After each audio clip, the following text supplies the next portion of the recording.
안녕하세요. DJ 사나입니다. 오늘의 사연 시작해 보겠습니다. 안녕하세요. 제 사연을 들으시다 보면 어떤 분들은 고개를 끄덕일지도 모르고 어떤 분들은 믿기지 않는다는 얼굴을 하실 수도 있을 거예요. 아무래도 저는 평범한 인생을 살아오지 않았거든요. 하지만 어떤 사연을 꺼내더라도 눈물부터 나는 시기는 모두 지나갔다고 생각해요. 혹시 여러분은 누구보다 가깝다고 믿었던 사람에게 제일 깊은 상처를 겪어본 적 있으신가요? 저는 인생에서 몇 번이나 그런 순간을 맞이해야 했어요. 그래서 저한테는 이런 말이 참 많이 와닿았던 것 같아요. 사람이 가장 강해지는 순간은 다시는 약해지고 싶지 않을 때다. 여러분도 이 말에 공감해 주셨으면 좋겠네요. 지금부터 제가 들려드릴 사연은 조금은 통쾌할 수도 있고 조금은 아릿할 수도 있어요. 그러니 경청해 주시길 바랄게요. 저는 40대 초반으로 쿠킹 클래스를 운영하고 있는 여자입니다. 과연 제가 어떤 어린 시절을 보냈는지 먼저 이야기를 꺼내야 할 것 같아요. 원래 전 금실 좋은 부모님과 연년생 오빠 사이에서 막내딸로 사랑받으며 행복하게 자랐어요. 특히 오빠는 저랑 겨우 1살 차이 나면서 업고 다닐 정도로 귀여워했죠. 한 번은 제가 놀이터에서 모래놀이를 하고 있었는데요. 갑자기 오빠가 저를 번쩍 안더니 공주님 발에는 모래 한 알도 묻으면 안 된다고 하더라고요. 그러고는 자기 운동화를 벗어서 대신 신겨줬죠. 또 한 번은 제가 유치원에서 그림을 그려와 자랑했는데요. 오빠가 코팅해서 책받침으로 만들어 갖고 다녔습니다. 얼마나 자랑하고 다녔으면 오빠 친구들이 절 구경할 정도였어요. 네가 바로 은상이 동생이구나. 항상 귀엽다고 하길래 어느 정도인지 궁금했어.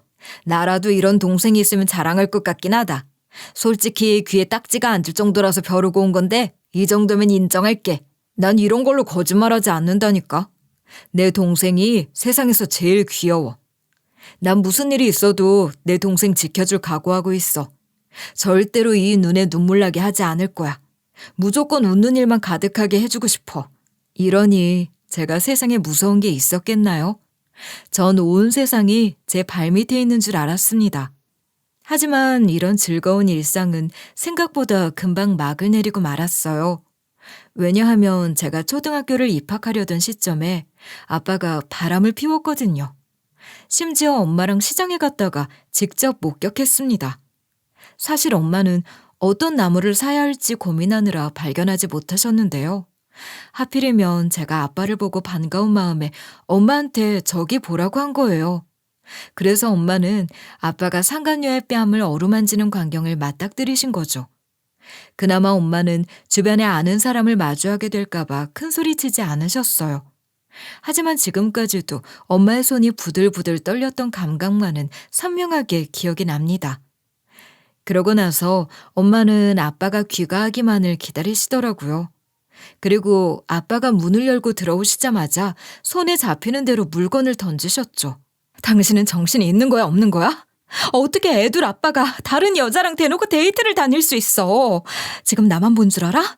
은주가 먼저 보고 나한테 말해주더라. 창피하지도 않아? 그리고 또 당신이 아빠 자격이 있다고 생각해? 아빠는 잠깐 저를 보고 놀라시더니 뻔뻔하게 나오셨습니다. 오늘만 그런 거야. 평소에는 멀리 가서 데이트한다고. 나도 나름 가정을 지키고 싶단 마음이 있으니까 여태까지 당신한테 이혼하자는 말 없이 숨긴 거야. 사람 마음이라는 게 뜻대로 되는 게 아니잖아. 이미 사랑에 빠졌는데 어쩌겠어. 결국 엄마랑 아빠의 부부싸움은 전쟁처럼 일어났습니다. 난생 처음으로 접시가 벽으로 날아가 산산조각 나는 소리를 들었어요. 그리고 엄마는 아빠의 셔츠를 붙잡고 울부짖으셨죠. 하지만 아빠는 엄마를 달래주기는커녕 고개를 돌린 채로 한마디 말도 없이 담배만 피우셨어요. 솔직히 아빠가 집안에서 담배를 피우시는 모습도 처음 봤던 것 같아요. 얼마나 충격적이었는지 그날 밤 꿈에 나올 정도였어요. 그렇게 전 엄마와 아빠의 살벌한 언행을 마주하면서 겁먹고 울었습니다. 심지어 이 부부싸움은 하루로 끝나지 않았어요. 계속해서 아빠가 퇴근하고 집에 돌아오시면 엄마가 분노를 터뜨리셨죠. 그리고 제가 입을 틀어막고 흐느끼고 있을 때면 언제나 오빠가 귀를 막아주며 보호해줬습니다. 괜찮을 거야. 원래 사람들은 서로 싸우기도 하고 화해하기도 하면서 살아가는 거니까. 비록 이 싸움이 언제쯤 끝날지는 아무도 모르지만 은주 잘못은 없어. 절대로 너 때문에 시작된 거 아니니까 걱정하지 마. 오빠가 다정하게 위로해줄 때면 저절로 눈물이 멎었습니다. 그리고 진짜로 모든 일이 무사히 해결될 것 같은 착각에 빠질 수 있었어요. 하지만 엄마와 아빠 사이에는 이미 신뢰가 깨져버린 뒤였죠. 결국 엄마와 아빠는 이혼을 결심하셨습니다. 그리고 저는 엄마를, 오빠는 아빠를 따라가게 됐어요. 원래는 엄마가 오빠도 같이 키우기를 원하셨는데요. 오빠가 먼저 아빠랑 살겠다고 결정하더라고요. 은상이도 엄마랑 사는 게 낫지 않을까? 아무리 우리 집에서 네가 첫째라고 해도 아직 어리잖아. 아빠 출근하고 나면 네가 혼자 어떻게 지낼 수 있겠어. 그냥 엄마랑 같이 살자. 비록 지금처럼 넉넉하게 살지는 못하더라도 은주까지 셋이 오순도순 지내면 되잖아. 전 괜찮아요. 어차피 아빠 출근하실 때 저도 학교에 가면 돼요. 그동안 너무 감사했어요. 지금이 마지막이 되지는 않겠지만 언제 또 만날 수 있을지 모르니 말씀드릴게요. 엄마, 정말 사랑해요. 이때 오빠는 뭔가를 예감했던 걸까요? 저는 아무리 엄마랑 아빠가 헤어졌더라도 다시 만날 수 있을 줄 알았습니다. 하지만 엄마와 아빠는 워낙 사이가 나빠지셨기 때문에 이혼 이후로는 오빠와 아빠를 만날 수 없었어요. 솔직히 아직 어린 마음에 많이 그리워하기도 했습니다. 엄마 몰래 아빠 집 전화를 걸어본 적도 있었죠. 하지만 아무도 받지 않아서 목소리를 들을 순 없었어요. 게다가 엄마가 너무 속상해하셔서 더 이상 티를 낼 수 없었습니다. 그저 속으로 삭히는 방법을 알게 됐던 것 같아요. 그렇다고 해서 엄마가 본인의 역할을 소홀히 하셨다는 건 아니에요. 분명 혼자서 절 키워내기 위해 고군분투하셨거든요. 낮에는 아파트 청소 일을 다니셨고 저녁에는 동네 통닭집에서 일하셨어요. 심지어 주말에는 아파트 단지 옆에 있는 시장에서 좌판을 깔고 반찬도 파셨죠. 차마 저는 이런 엄마의 노력을 모른 척할 수 없었습니다. 그래서 엄마가 만류하시는데도 집안일을 정성껏 도와드렸어요. 은주야, 네가 뭘 이런 걸 도와. 엄마는 너한테 이런 거 바라지 않아. 혹시 엄마가 힘들어 보여서 그래? 사람들 다 이러고 살아. 그러니까 너무 마음 아파하지 마.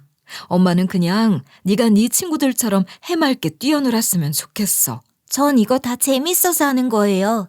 설거지하고 나면 얼마나 뿌듯한데요. 그리고 나중에 저도 엄마 같은 엄마가 되고 싶단 말이에요. 그때를 대비해서 미리 요리도 좀 배워놓는 거예요. 나중에 쓸모가 많잖아요. 특히 명절에 우리 모녀는 갈 곳이 없었기 때문에 서로를 위해 송편을 빚었습니다. 지금까지도 손꼽을 수 있는 행복한 추억이었죠. 제가 어릴 때부터 엄마는 손재주가 남다르셨기 때문에 송편을 꽃 모양으로 만들어주셨거든요. 그런데 사실 이 꽃 모양 송편은 저보다 오빠가 정말 많이 좋아했어요. 그래서 이렇게 송편을 빚을 때만큼은 엄마도 오빠에 대한 그리움을 숨기지 않으셨죠. 은상이 걘 잘 지내는지 모르겠다. 네 아빠가 새로운 여자를 만났다는 걸 알면서 왜 고집 피워 따라갔는지 의문이야. 그냥 우리랑 살았으면 형편은 좀 어려웠겠지만 마음은 편했을 텐데. 이제 꽃 모양 송편 만들어줄 사람 없어서 어떡한다니. 엄마는 오빠를 추억하면서 눈가가 젖어 들어갔습니다. 하지만 아빠와의 자존심 싸움과 오빠가 엄마를 택하지 않았다는 배신감으로 직접 나서서 다시 만나러 가지는 않으시더라고요. 아무래도 엄마도 가슴 깊이 상처를 받으셨던 거겠죠. 그렇게 시간이 흘러 제가 고등학교 입학을 앞두고 있을 때였어요. 갑작스럽게 엄마가 뇌출혈로 세상을 떠나버리셨습니다. 거의 제 몸의 일부를 잃은 것처럼 슬퍼했던 것 같아요. 그런데 전 아직 어린 나이라서 의지할 곳이 필요하잖아요. 어쩔 수 없이 전 고민을 거듭하다가 용기 내 아빠와 살던 집을 찾아갔습니다. 그런데 오빠는 없고 아빠는 이미 낯선 여자랑 재혼해 있더라고요. 심지어 아빠는 저를 반갑게 생각하지 않으시는 것 같았어요. 이렇게 갑작스럽게 찾아오니까 당황스럽구나. 그동안 연락 한 통 없었잖아. 이제 우리 각자의 인생을 사는 줄 알았네. 아빠는 이미 새로운 가정을 꾸렸어. 예전 같은 모습을 기대한다면 실망하게 될 거다. 아무리 소식도 모르고 살아온 세월이 있었다고 해도 아빠와 딸이잖아요. 설마 이렇게 떨떠름하게 대하실 줄은 몰랐습니다. 그나마 엄마가 세상을 떠나 저 혼자 살아야 한다고 하니 집에 들여보내주시긴 하더라고요. 그런데 이번엔 계모가 절 못살게 굴기 시작했어요. 넌 나한테 고마워해야 돼. 만약 내가 격렬하게 반대했으면 네가 이 집에 들어올 수 있었을 것 같아? 절대로 아니야. 괜히 거슬리게 만들지 말고 알아서 눈치껏 행동해라. 조금이라도 신경 쓰이게 만들면 바로 회초리 들 줄 알아? 분명 집이라는 공간은 이 세상 어디보다도 편안해야 하잖아요. 하지만 전 집에만 있으면 숨이 턱턱 막히는 기분이 들었습니다. 그리고 도대체 왜 집에 오빠가 없는지 물어보기도 했는데요. 언제나 정확한 대답을 들을 수 없었어요. 혹시 우리 오빠는 어디 간 거예요? 분명 아빠랑 같이 살겠다고 했거든요. 뭐 들으신 거 따로 없으세요? 항상 저랑 각별했기 때문에 오빠가 어디서 뭘 하고 있는지 궁금해요. 얼굴도 많이 보고 싶고요. 그걸 네가 알아서 뭐하게. 이제 와서 네 핏줄이 당겨? 그립고 찾고 싶어? 그러면 진작 연락하고 지냈어야지. 과연 네 오빠가 널 반겨줄까? 괜히 시덥지 않은 소리 하지 마. 앞으로는 이런 거 물어보면 저녁 굶을 줄 알아? 물론 대답을 듣지 않더라도 계모의 언행을 보면 오빠가 못 버텼을 거라고 추측할 수는 있었습니다. 결국 저 역시 제 발로 집을 나오게 됐어요. 그리고 고등학교조차 자퇴한 채로 기숙사가 있는 공장에 들어갔죠. 스스로 밥 벌어먹고 살려면 어떻게든 방법을 찾아야 했으니까요. 그렇게 시간이 흐르면서 20대 청춘도 공장에서 단조롭게 굴러가나 싶었는데요. 인생이 또 다른 방향으로 흘러가기 시작했습니다. 바로 공장 근처에 도시락 배달을 다니던 청년이 저에게 호감을 드러내기 시작한 거예요. 은주야, 저 친구가 너만 유심히 보고 가는 것 같지 않아? 매번 너랑 눈 마주치려고 노력하던데. 한번 잘 만나보는 게 어때? 아직 젊은데 공장에만 눌러 사는 거 너무 아깝잖아. 지난번에 보니까 착실하고 사람이 괜찮아 보이더라고. 에이, 그냥 추측일 뿐이잖아요. 진짜 절 마음에 들어 하시는지는 아무도 모르죠. 괜히 헛발질하고 싶지 않아요. 안 그래도 먹고 살기 바빠 죽겠는데 다른 곳에 여유 돌릴 정신이 어디 있겠어요? 솔직히 청년의 마음을 모른 척하기는 쉽지 않았습니다. 오죽하면 주변에서도 잘해보라고 권유할 정도였으니까요. 하지만 저한텐 이런 감정이 사치라고 생각해서 진지하게 받아들이지 않았던 것 같아요. 그런데 이 청년은 은근히 끈질긴 사람이더라고요. 일부러 지나가면서 제자리에 조그마한 음료나 초코바를 살짝 올려두거나 퇴근할 때를 기다렸다가 기숙사까지 같이 걸어가곤 했어요. 사실 데려다 줄 만한 거리도 아닌데 항상 마음 써준 거죠. 심지어 한 번은 비 오는 날이었는데요. 제가 우산이 없어서 멀뚱히 그칠 때까지 기다리는 모습을 보더니 본인은 비를 홀딱 맞으면서도 우산을 씌워주더라고요. 결국 전 가랑비에 옷 젖는 줄도 모르고 마음이 열릴 수밖에 없었습니다. 이토록 변하지 않고 꾸준히 두드려주는 사람은 처음이었으니까요. 그렇게 전 청년과 제 인생 첫 연애를 시작하게 됐어요. 그리고 너무나 사이가 좋아서 그랬던 건지 혼전 임신으로 결혼을 허락받으러 가게 됐죠.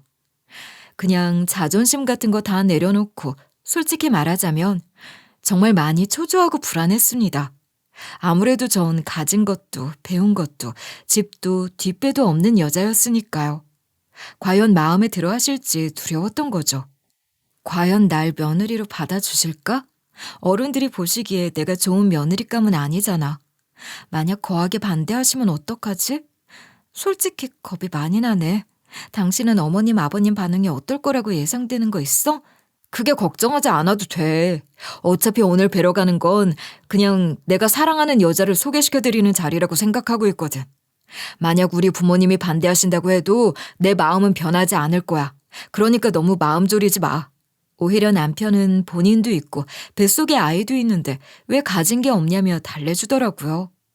하지만 아무리 괜찮을 거라는 격려를 들어도 긴장됐습니다. 그런데 아니나 다를까. 시부모님은 절 못마땅하게 여기는 기색이 역력하셨어요. 아예 시어머니는 저를 쓱 훑어보시더니 한숨부터 내쉬셨고요. 차를 내주시면서도 컵을 툭 소리나게 내려놓으셨습니다. 특별히 절 타박하지 않으셔도 눈빛만으로 기선제압되는 것 같았죠. 그리고 시아버지는 노골적으로 마른 세수를 반복하셨습니다. 누가 봐도 심기가 불편해 보이시더라고요. 이미 임신까지 했다는데 뭐 어쩌겠니. 이제 와서 우리가 허락하고 말고 할 게 있어? 사람 일이라는 게 원래 계획만으로 이루어지지는 않으니까 우리도 받아들여야겠지.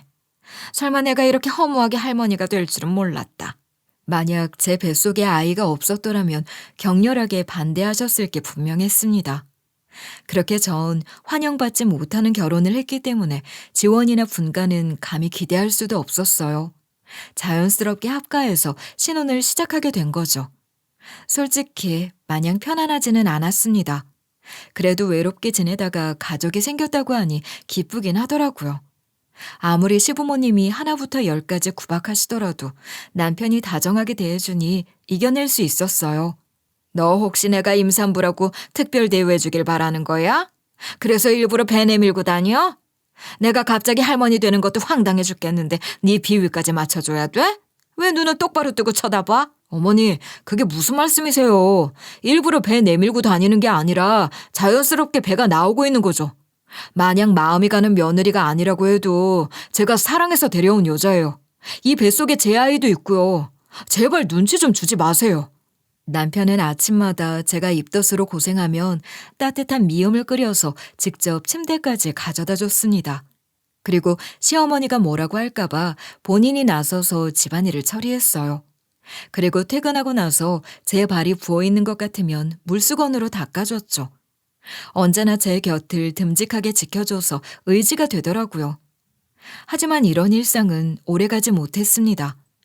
분명 저랑 연애하기 전에는 제 마음 얻기 위해 뭐라도 할 것처럼 굴더니 제가 임신하고 나서 슬슬 살이 찌기 시작하니까 변심하는 것 같더라고요.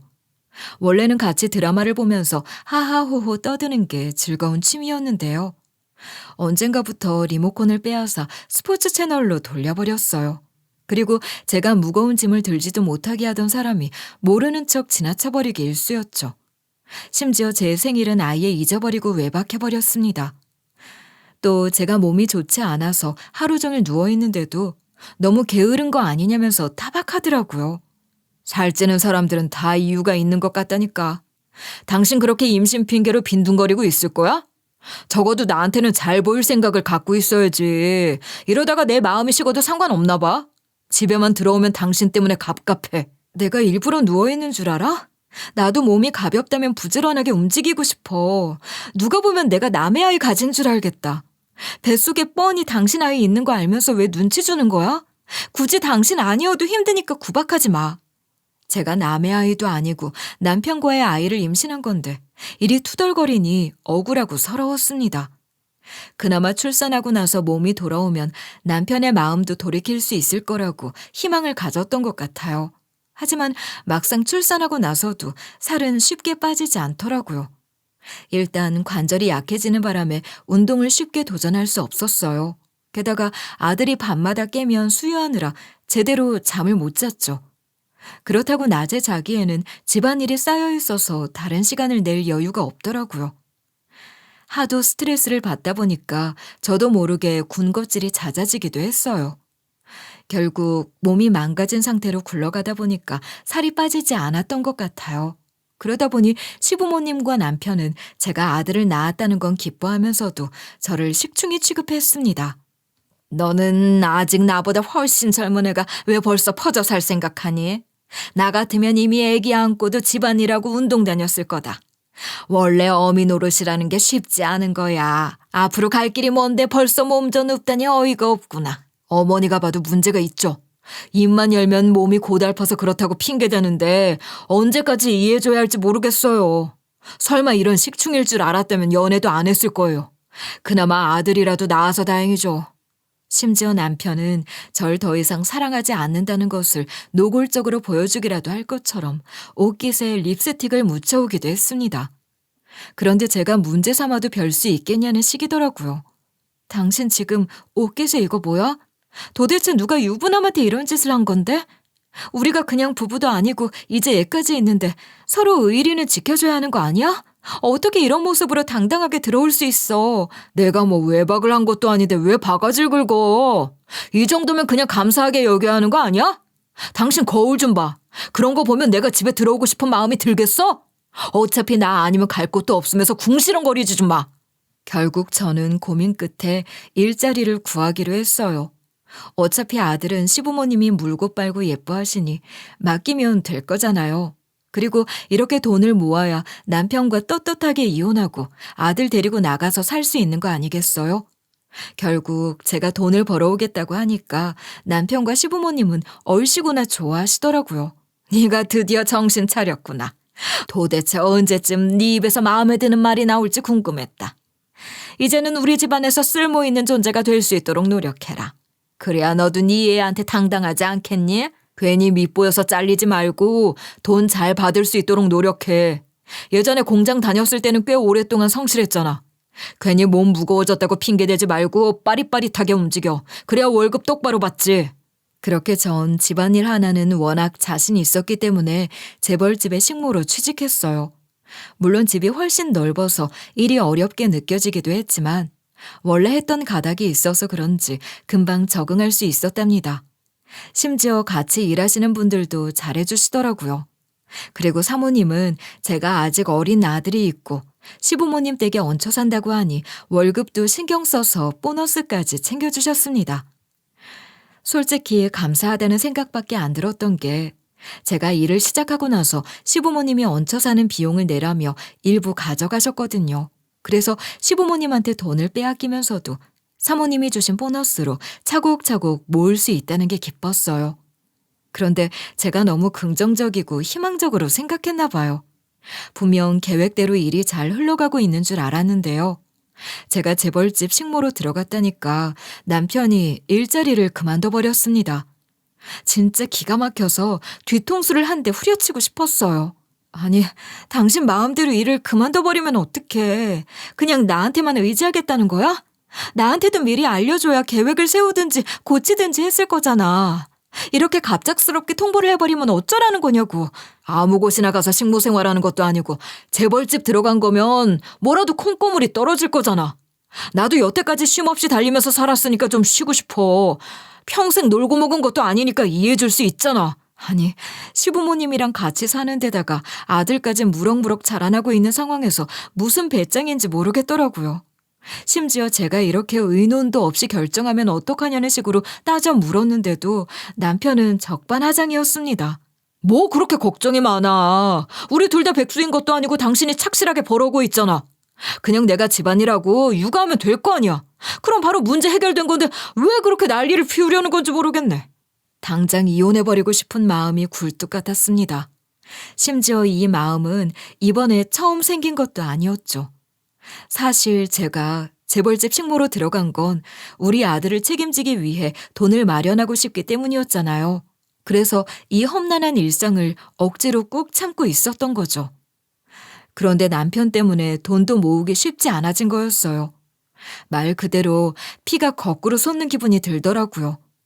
그렇게 전 고민이 많아서 뜬 눈으로 밤을 새웠습니다. 아무리 제가 익숙한 일이라고 해도 남의 집 들어가서 식모 생활하는 게 쉬울 리가 있나요? 겉으로는 아무렇지 않아 보일지라도 나름대로 고생해서 버는 돈인데 남편이랑 시부모님 먹여 살리느라 다 써야 한다고 생각하니 막막하더라고요. 그렇게 전 복잡한 마음으로 재벌집에 출근했어요. 그리고 이 고민을 같이 일하시는 분들한테 의논했죠. 은주 씨, 그럴 거면 사모님한테 부탁해서 애 데리고 와 일하는 게 어때? 여기 상주하면서 근무하시는 분들도 꽤 있거든. 일단 여기 있으면 먹는 거랑 잘 곳은 해결되는 거니까 부담은 덜할 거잖아. 아무리 생각해도 지금 이 상황에서 제가 고를 수 있는 최선 같더라고요. 그래서 전 용기를 내 사모님에게 혹시 상주를 일해도 될지 여쭤봤습니다. 솔직히 사모님이 제안해 주시는 것도 아니고 제가 부탁드리는 입장이라 죄송하더군요. 하지만 사모님은 그게 무슨 고민이냐는 듯이 흔쾌히 응해 주셨어요. 좋아요. 어차피 방은 많으니까 상관없거든요. 항상 아줌마를 보면 일도 꼼꼼하게 잘해줘서 오랫동안 일해줬으면 좋겠다고 생각했어요. 그러니까 걱정하거나 부담 갖지 말고 편하게 머물러요. 사모님은 다정하게 손을 꼭 잡아주셨습니다. 그 순간 진짜 눈물이 핑 돌더라고요. 얼마나 감사했는지 모르겠어요. 그렇게 전 퇴근하고 나서 남편과 시부모님에게 이혼을 알렸습니다. 그런데 이 와중에도 남편은 또 어디 가서 누구를 만나고 왔는지 여자 향수 냄새가 독하게 풀풀 풍기고 있었어요. 사실 전 이혼을 선언하면 남편이나 시부모님이나 두 손 두 발 들고 반길 줄 알았습니다. 애초에 더 이상 절 가족으로 생각하지도 않는 게 느껴졌으니까요. 그런데 남편과 시부모님은 얼굴이 굳어져 버리더니 격렬하게 반대하더라고요. 갑자기 무슨 이혼이야? 그렇게 사람이 책임감이 없어도 되는 거야? 우리 집에 가장 노릇하고 있으면서 왜 빠져나가려고 그래?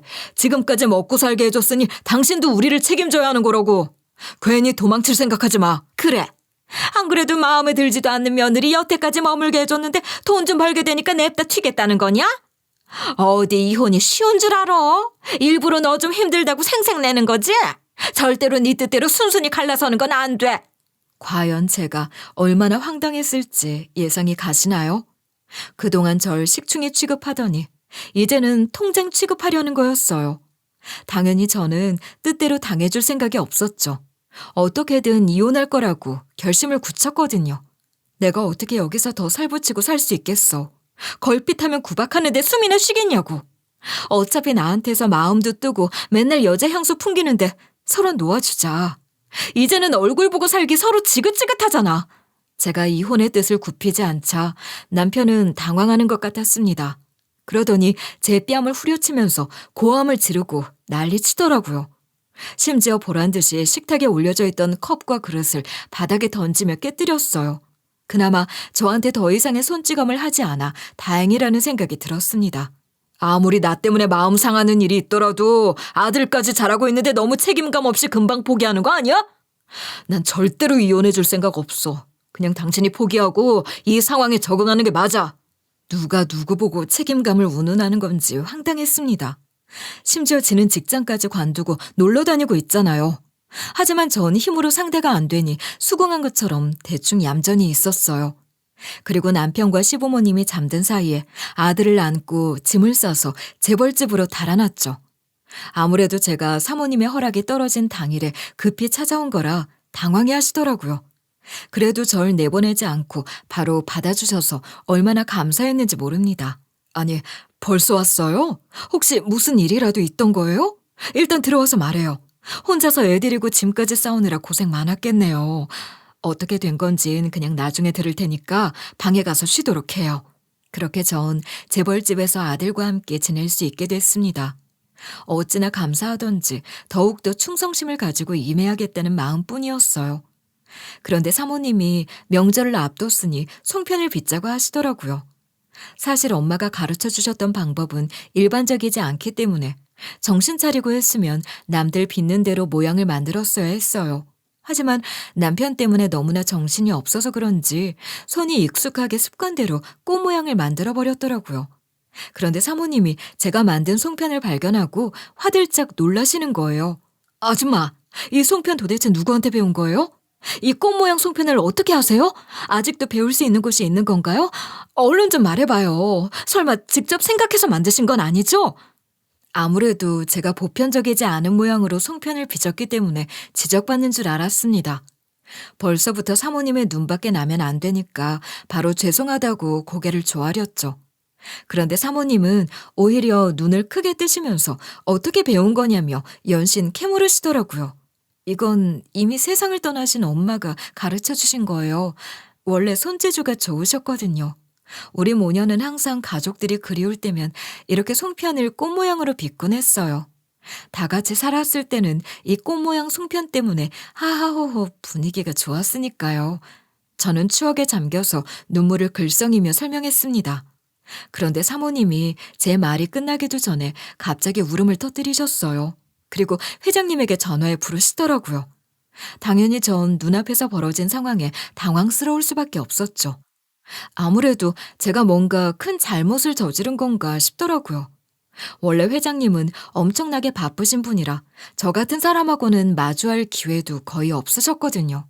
사모님, 이 꽃 모양 송편은 우리 그이가 정말 갈망했던 거예요. 제가 아무리 전국 곳곳에 있는 떡집을 살펴봐도 이런 꽃 모양을 만드는 곳은 없어서 막막했죠. 그런데 설마 아줌마가 이 꽃 모양 송편을 만들 수 있을 줄은 몰랐네요. 사모님은 회장님이 오시기 전에 눈물을 뚝뚝 흘리며 꽃 모양 송편을 어루만지셨습니다. 솔직히 저한테는 개인적인 추억이라 의미 있을 뿐이지 대단하게 맛이 특별한 것도 아니라서 이해가 안 되더라고요. 그래서 그냥 예쁜 송편을 원하셨던 건가 싶었어요. 그런데 회장님이 귀가하시고 나서 완전히 상황이 달라지고 말았습니다. 바로 꽃 모양 송편을 통해 기억의 조각을 맞춰봤는데요. 회장님이 제가 그리워했던 연년생 오빠더라고요. 서로 어릴 때 헤어지고 각자 다사다난한 인생을 사느라 인상이 바뀌어서 몰랐던 거죠. 게다가 전 이 집에서 아줌마로 불렸기 때문에 회장님은 제 이름을 모르셨고요. 회장님은 입양되시면서 성함을 바꿨기 때문에 제가 감히 의심할 수도 없었던 겁니다. 아이고, 은주야. 설마 네가 이렇게 가까운 곳에 있을 줄은 몰랐다. 어떻게 네가 내 집에서 식모 생활을 하고 있었다는 거냐. 내가 너를 얼마나 예뻐했는데 몰라봐서 미안하구나.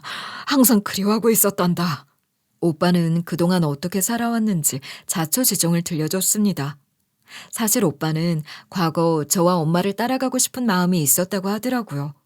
하지만 엄마 혼자 먹여 살리셔야 하는 상황에서 애 둘 키우는 게 쉽겠어요? 어쩔 수 없이 저에게 양보하고 포기했던 거라고 하더군요. 설마 오빠가 그렇게 깊은 생각을 갖고 내린 결정이라고는 상상도 못했기 때문에 가슴이 뭉클해지는 것을 느꼈어요. 이렇게 선하고 따뜻한 사람이라면 평생 행복하게 사는 게 맞았을 거예요. 하지만 아빠가 금방 재혼하시는 바람에 오빠는 인생이 괴로워지고 말았습니다. 계모가 저한테도 그랬듯이 집요하게 괴롭혔던 거예요. 아침마다 일부러 알람을 꺼둔 뒤에 늦잠 잤으니 밥도 먹지 못하게 하고 등교시켰다고 했어요. 그리고 아빠 몰래 집안일을 시키면서도 실수 하나라도 하면 쌀포대를 들고 앉았다 일어나게 시켰다고 하더라고요. 심지어 뭐든지 꼬투리를 잡아서 아빠에게 험담했다고 했습니다. 이럴 때 아빠가 오빠의 마음을 헤아려 주었다면 좋았겠지만 아빠는 그런 일에 딱히 관심 없으셨죠. 은상이 쟤는 날 새엄마라고 인정하고 싶지 않은가 봐. 무심코 눈이 마주치면 자꾸 노려보고 있어서 무섭다니까. 이러다가 나중에 덩치 커지면 어떡해? 아직 어릴 때 기강을 잡아놔야 하는 거 알지? 당신이 좀 혼내. 은상이 너 계속 이러면 같이 못 산다. 아무리 아빠의 재혼이 불만스럽더라도 같이 사는 이상 예의는 차려야지. 내가 너 같이 살자고 고집 부린 것도 아니고 너 스스로 선택한 거면서 왜 그래? 한 번만 더 이런 소리가 들리면 후회하게 만들어줄 거다. 아빠까지 제대로 상황 파악하지 않고 계모의 편을 들었으니 오빠가 얼마나 외로웠겠어요. 그때라도 엄마랑 제 곁으로 왔으면 좋았겠지만 오빠는 부담 주고 싶지 않았던 겁니다. 저보다 겨우 1살 많았던 오빠가 얼마나 마음고생했을지 생각하니 마음 아프더라고요. 그렇게 오빠는 성인이 될 때까지 최대한 버티고 싶었지만 어느 날 계모가 임신했다는 것을 알고 가출할 수밖에 없었다고 해요. 여태까지 계모의 자식이 없었을 때도 못 살게 굴었는데 친자가 태어나고 나면 얼마나 고달프게 만들겠어요. 그렇게 오빠는 보육원에 입소했고 학업에 충실한 덕분에 운이 좋게 입양될 수 있었다고 하더라고요. 이제부터 아픈 기억은 모두 잊고 우리 부부의 아들로서 행복하게 살아보자. 그동안 외롭고 두려웠지? 다시는 그럴 걱정하지 않아도 돼. 비록 내가 배 아파서 널 낳지는 않았지만 가슴으로 진정 아들이라고 생각할 거야. 절대로 이 은혜 잊지 않을게요. 무조건 보답할 수 있도록 노력할 거예요. 절 가족으로 받아주셔서 정말 감사합니다. 다시는 가족의 품 안에서 살아가지 못할 거라고 생각했어요. 이제는 다시 웃을 수 있을 것 같아요. 그렇게 오빠는 입양해주신 양부모에게 효도하고 보답하기 위해 정말 치열하게 살아왔다고 했습니다. 덕분에 자수성가를 이룰 수 있었죠. 물론 저랑 엄마를 찾고 싶은 마음도 있었다고 해요. 하지만 겨우 여유를 찾았을 때는 이미 엄마가 세상을 떠난 뒤였죠. 사모님 역시 오빠가 마냥 넉넉하지 않던 시절부터 곁을 지켜준 고마운 여자라고 소개하시더라고요. 어쩐지 저한테 베풀어 주시는 마음도 남다르셨잖아요. 분명 오빠가 거짓으로 소개하는 것이 아니라고 확신할 수 있었습니다. 그동안 오빠는 양부모에 대한 예의를 다하기 위해 엄마랑 제 이야기를 최대한 삼갔대요. 하지만 가끔씩 술이 들어가는 날이면 꽃 모양 송편을 그리면서 그리움을 토로했다고 하더라고요. 우리 엄마는 손이 정말 고운 분이셨어. 덕분에 엄마 손으로 나오는 것들은 모두 아름다웠던 것 같아. 특히 난 꽃 모양 송편을 좋아했는데 꼭 명절이 아니더라도 먹고 싶다고 고집 부리기도 했어. 다시는 먹어볼 수 없겠지? 내 인생에 딱 하나 남은 소원이야. 그렇게 저랑 오빠는 서로 얼싸안고 눈물의 재회를 이루었습니다. 오빠만 엄마를 그리워한 게 아니야. 엄마도 항상 꽃 모양 송편을 만들면서 오빠를 그리워하셨어. 왜 이렇게 우리는 늦게 만나야 했을까? 진작 서로 얼마나 사랑하는지 알 수 있었다면 좋았을 텐데. 차라리 그때 내가 왜 아빠를 따라가려고 했는지 말씀드릴 걸 그랬나 보다. 절대로 엄마가 밉거나 덜 사랑해서 아빠를 선택한 게 아니었는데. 설마 이렇게 빨리 돌아가실 줄은 몰랐어. 언젠가 내 마음을 말씀드릴 수 있을 줄 알았지. 엄마 역시 오빠를 그리워하셨다는 사실을 알려주니 오빠는 가슴을 치며 슬퍼했습니다. 제 마음에도 엄마가 세상을 떠나시기 전에 오빠가 일부러 아빠를 따라갔다는 것을 아셨으면 좋았겠다는 아쉬움이 남더라고요. 그건 오빠가 엄마와 저한테 줄 수 있었던 따뜻하고 속 깊은 배려였으니까요. 그리고 나서 오빠는 제가 왜 아들을 데리고 짐까지 싸들고 재벌집에 상주하게 됐는지 자초지종을 물었어요. 이제는 온전히 의지할 수 있는 구석을 찾아서 그런지 마음이 놓이더라고요. 그렇게 전 울먹이면서도 차분하게 대답했는데요. 오빠가 그토록 얼굴을 찌푸리면서 억지로 분노를 참는 모습은 처음 봤어요. 분명 어린 시절에도 오빠가 부정적인 감정을 얼굴에 드러낸 적은 없었거든요. 은주야, 내가 무조건 도와줄 테니까 걱정하지 마. 이제는 네가 내 하나뿐인 동생 은주라는 걸 알게 된 이상 그 집으로 돌려보낼 수 없어. 무조건 후회하게 만들어줄 거야. 넌 네 아들 데리고 행복하게 살아갈 준비만 하면 된다. 오빠가 든든하게 제 편이 되어주니 고마웠습니다. 그리고 오빠는 힘이 있는 만큼 적극적으로 도와주겠다고 약속했어요. 사모님 역시 상냥하게 절 위로해 주셨죠. 이제는 친정을 되찾은 거나 다름없으니 그냥 의지해요. 우리 그이가 꿈에서도 보고 싶어 하던 동생인데 가만히 두고 볼 수 없죠. 무조건 우리는 최선을 다해 일상을 되찾을 수 있도록 도울 거예요. 그러니까 아무런 걱정하지 말아요. 그렇게 전 오빠 덕분에 무사히 남편과 이혼할 수 있었습니다. 단순히 서류상으로 갈라섰다는 의미만이 아니었고요. 오빠가 확실하게 뒷조사를 의뢰해서 남편이 상간녀를 두었다는 증거까지 확보해줬어요. 아주 그냥 저 몰래 호텔을 전전하면서 여행도 다니고 난리도 아니었더라고요. 그래서 전 남편과 상간녀 모두에게 위자료를 청구했어요. 역시나 남편은 어떻게 이럴 수 있냐면서 길길이 날뛰었죠. 너 진짜 은혜도 몰라? 어떻게 위자료까지 요구할 수 있어? 내가 아예 다른 살림 차렸던 것도 아니고 그냥 데이트 몇 번 다녔을 뿐인데 이게 맞아? 진짜 소름 끼칠 정도로 무섭다. 이렇게 돌아올 줄은 몰랐어. 그래도 내가 너 데리고 살았던 남편이잖아. 이래서 집안에 여자가 잘 들어와야 하는 거다. 설마 이렇게 뒤통수 칠 거라고 누가 알았겠어?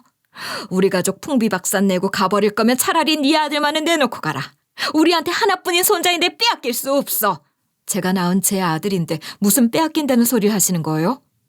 괜히 고집 피우실 생각하지 마시고 어머님 아들이나 교육 똑바로 시키세요. 어떻게 이 나이 먹고 책임감 없이 여자나 만나러 돌아다녀요? 이런 집에 우리 아들 두고 갈 수 없어요. 남편과 시어머니는 목에 잔뜩 핏대가 설 정도로 분노했습니다. 하지만 전 표정 하나 바뀌지 않고 놀려줬어요. 그리고 아들은 역시나 제가 키우게 됐죠. 아들 역시 남편보다는 제 품에 안기는 것을 더 편안하게 느끼는 편이었기 때문에 다행스러운 결과였습니다. 하지만 전 시부모님의 고집은 쉽게 꺾이지 않더라고요. 아무래도 손자라서 포기할 수 없다고 생각했나 봐요.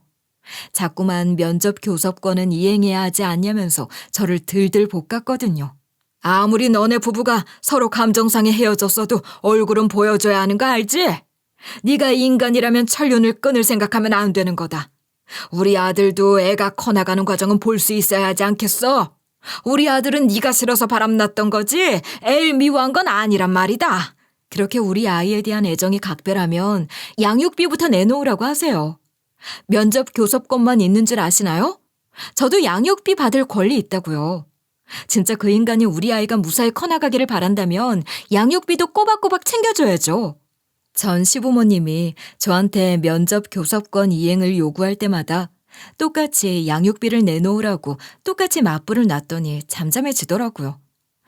그렇게 입을 나불댔으면서 정작 양육비는 아까웠나 보죠. 솔직히 예상하기는 했지만 진짜 조용해지니까 우스웠습니다. 사실 전 오빠랑 다시 만나 인연을 이어가게 된 만큼 양육비가 엄청 다급하지는 않은 편이에요. 그래서 면접 교섭권을 가지고 헛소리가 나올 때마다 양육비를 무기로 사용하려고 해요. 애초에 전 시부모님만 저렇게 날뛰고 있을 뿐이지 전 남편은 우리 아이가 어떻게 지내는지 궁금해하지도 않거든요. 그저 전 시부모님의 미련이자 고집일 뿐이라고 생각해요. 그래도 전 시부모님이 들쑤실 때마다 양육비를 꽤 유용하게 써먹을 수 있을 것 같아서 마음이 놓인답니다. 그리고 전 남편과 전 시부모님은 안 그래도 제가 재벌집 식모로 일하게 됐던 것만 믿고 탱자탱자 놀고 먹으려고 했잖아요. 그런데다가 저한테 위자료까지 물어줘야 했으니 생계가 많이 어려워졌다고 했어요. 그때 네가 직장을 관두면 안 되는 거였다. 괜히 며느리만 믿고 우리가 경솔하게 결정했나 봐. 설마 노년에 이 고생을 다 하게 될 줄은 몰랐구나. 차라리 며느리가 이혼하자고 했을 때 깔끔하게 갈라서 줄 걸 그랬나 보다. 결국 전 남편과 전 시부모님은 먹고 살기 위해 길거리로 나올 수밖에 없었다고 했습니다. 우선 전 시부모님은 새벽부터 동네 뒷골목을 돌며 폐지를 주워다 팔고 있고요. 전 남편은 식당 뒷일을 하면서 그릇 닦고 음식물 쓰레기 치우는 일을 하고 있대요. 얼마나 고생스러우면 손가락에 물집 잡히고 허리 삐끗하는 경우가 허다하다고 하더라고요. 하지만 이런 자리마저도 어렵게 구했기 때문에 쉬는 건 감히 꿈도 꾸지 못했죠. 게다가 전 시아버지는 술을 참 좋아하시는 분이었는데요. 이제는 소주 한 병 사는 것도 부담스러운 처지가 됐기 때문에 공원을 돌아다니면서 취객들이 남긴 게 있나 없나 확인할 지경이라고 했어요. 차라리 이 기회에 끊으시는 것도 나쁘지 않을 텐데 도저히 포기하실 수 없나 봐요. 결국 이런 구질구질한 처지를 참을 수 없었던 전 남편은 저한테 손을 내밀면서 절절하게 호소했죠. 우리 다시 잘해보면 안 될까? 한번 가족은 영원한 가족이잖아. 우리 사이에 애도 있는데 이렇게 허무하게 흩어지는 건 말이 안 돼. 이번엔 진짜 분가해서 알콩달콩 살아보자. 난 당신이랑 우리 아들만 있으면 돼. 예전엔 철이 없었다고 생각해줘. 이제는 분가든 합가든 상관없어. 그냥 당신이라는 사람 자체에 정이 떨어졌다는 걸 몰라? 지금 좀 몸이 힘드니까 내가 그리운가 본데 당신은 언제든지 쓰레기가 될 수 있는 사람이야. 다시는 돌아가고 싶지 않아.